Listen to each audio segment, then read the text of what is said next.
So what's going on, y'all? Hopefully everybody doing well. This video I'm bringing to you is kind of a little backwards in the sense that this is actually the second interview that I did with this gentleman named Will. The first interview that I did with him, he was actually sleeping on the streets of Kensington, in a tent, if my memory is correct, right? And he was sleeping on the street, literally on the sidewalk. And then I seen him approximately a month later, and he was doing a lot better. So that's the video that you're gonna see first. The next video that I bring to you is gonna be the video of him when he was actually sleeping on the street and homeless in Kensington. And I was a little torn. I said, man, should I bring them the videos in order that I recorded them? We don't have enough positive stories on this channel. So I figured, you know what, let me bring them this video first, and then I'll drop the video sometime in a couple days or next week of him when he was living on the streets of Kensington. I hope y'all enjoy. Let me know what y'all think, and hit that like button too, y'all. Let's see if we can get this video to 500 likes. I thank y'all. Have a blessed Easter. Be safe. Remember to be kind, loving, and patient. What's your name, brother? Will. Will. I'm Frank. Nice to meet you. Yeah, we've met before. Yes, sir. Yeah, I'm horrible with names. I know, and you see a lot of people. Exactly. So how you doing, brother? I'm doing better than the last time we talked. Last time we talked, I was actually living out here on the street. Yep. You know what I mean? In a sleeping bag, shit like that. But now I'm staying in the house. I got a job working for an organization. Yep. You know what I mean? How long have you been off the streets? Maybe like 2 months now. All right. Yeah. So when you was out here before, how long were you homeless for? Like 6 months. Okay. Yeah, I was out here for like 6 months, and it was like the roughest 6 months of my life. Drugs were in the picture for you when you was out here? Yeah. I don't do like dope or nothing like that, but I like uppers. Okay. So I smoke hard and I do a little meth, you know what I Yep. mean, once in a while, and whatever I get my hands on if I don't have the money. Yeah. But I have money, so I just stick to what I know. Yeah. And what do you think was the worst part about being homeless? Oh man, those cold, rainy nights, man. At first it was people looking at you differently. You know what I mean? Mm-hmm. But, it's a humbling experience.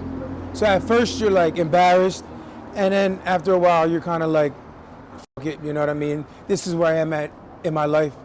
I can get better, I can get worse, but I'm not gonna be like, embarrassed about it no more. It's just where I'm at right now. It's just where I'm at right now. This is just momentarily, like a little speed bump, Yep. So last time you spoke to me, I was living on the street, sleeping on this street right here, actually. Yep. And now I'm, in a house, with a few of the people doing better. Yeah. You know what I mean? Drugs are still in the picture, but I'm working towards, getting rid of all that. Yeah. So what the part where you said, the way that people would look at you when you was out here. Oh yeah. So that is what made me start my channel Right. originally, because I remember when I was out here getting high, and I had a mother, and there was a couple children she was walking with, and they seen me, and they crossed the street. It hurt my heart. Yeah, because man. I would have never let nothing happen to her in front of me. And you might have even you would even protected her Exactly. if someone tried to hurt her. Exactly. But people don't look at it like that. Yep. People look at us like, we're like, the scum of the earth. Yep. But they don't know that we'll be the one that will protect them if someone tries to harm them. Exactly. Yep. And that, that stuck with me, and that really bothered me. It resonates with you. Yeah, she walked across, and it was a bunch of dudes getting money, and I was like, damn, I don't think they would have protected her the way that I would have. They wouldn't have. And it stuck with me. The people out here on the street you meet some of the nicest people. Yes, sir. They'll give you the shirt off their back and literally not have another shirt. Yeah. And They'll give you the shirt they'll off give their you the back. last couple dollars in their pocket and not have and be struggling just as much as you are, but you might be doing a little bit worse than them. Yep. I was homeless, but I would see people that were worse off than me. No shoes. So I would give them my last couple dollars. Yeah. You know what I mean? Or run around and try to get them a pair of shoes or a shirt or a blanket. I just did that last night. Yeah. This chick was freezing under a tarp. And I went back to the house and I got her a blanket, a sweatshirt, and fresh socks because I know how it is to have, wet feet out here. Yeah. Once your feet get wet, man, it's a wrap. Exactly. So what do you think it was that finally clicked and was like, man, I gotta change this? Well, look, I know I can do better. You know what I mean? And I'm just like, right now I'm just like, not content, but I'm just like going day by day. But I want to, completely rid myself of my drug problem and, get off the street completely. Yeah. You know what I mean? And get back to my normal life, which was a good life. Yeah. So, I want to give you just a little bit of advice from somebody who's a little bit older. Absolutely. Because I feel like you'll be receptive to it, right? Being content for us, certain type of people, and I say us, I'm speaking just, we're the same type of people. Of course. Content, that's no good for us. It's no good. Right? We got to be moving forward. You got to be because when we're not moving forward, we're content. You got to be ambitious. Yeah, and it's very easy to get stuck in those stagnant places. Exactly. And stuck. You know what happens in stagnant water, right? Man. It builds disease. Disease. And exactly. That's what this is. Yes. This is just disease all around us. And people come down here, for a day or two, and they wake up and it's 7 years later. Exactly. And they're like, damn, where'd the time go? Yep. You know what I mean? What was your, the first thing when you got off the streets and got into a house that you was like, oh man, this is good? Just the security. Yeah. Not having to, every time somebody walk by you on the street, you pop up and you got to be on point, and you don't get that good sleep. Mm-hmm. Now I can get that good sleep, you know what I mean? And, good sleep and eat, you know what I mean? Before I was a little lighter, you know what I mean? I put on some weight, I'm a little healthier, I see it, because I remember you was sleeping right in the tent. I think it was right over there. Man, right over there. You was sleeping in the tent. Yeah, right over there, man. And I think I gave you like a blanket and a hat. Yeah. Look, you gave me a sleeping bag. Yep. You gave us blankets. Right. Yep. You gave us everything. You laced us down. Yeah, and then someone stole my sleeping bag that you gave me. Yeah. That's the way it goes. But that's what happens out here. Yeah. The people. Go ahead. People steal. People that are doing bad. They'll steal from other people that are doing bad. Yeah. You know what I mean? It's not like, we're getting stolen from by, other people. Yeah. It's the people that we're around every day. Yep. It's the same people you get high with that'll wait until you go to sleep or nod off and it's take you for everything you got. Yeah.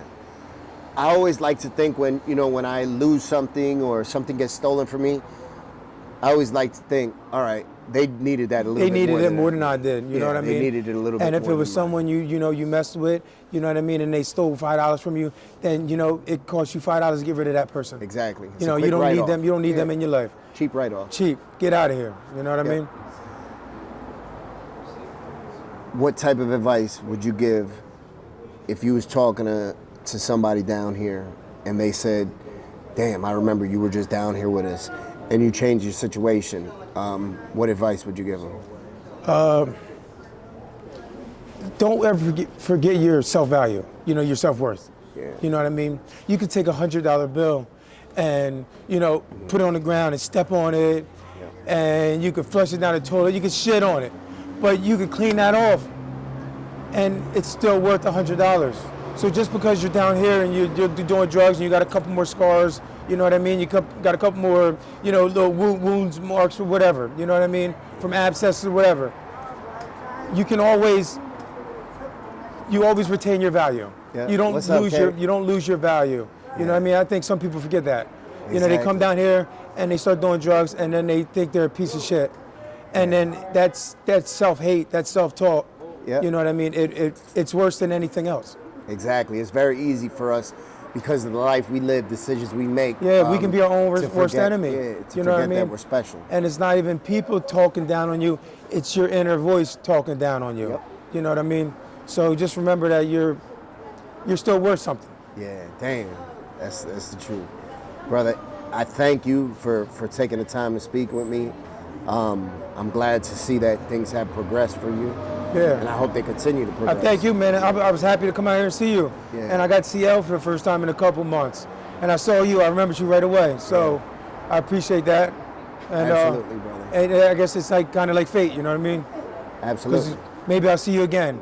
Of and course. then I'll be driving a car. Yeah. You know what I mean? I'll pull over and I'll be like, hey man, let's do the interview. Yep. Remember what I said? It's just where we at right now. Absolutely. You know what I mean? Doesn't mean I have to stop here. No. As long as we have that drive. It never stops unless you stop. You know, change is inevitable. You change for the worse, you change for the better. Exactly. Change for the better. Yes, sir.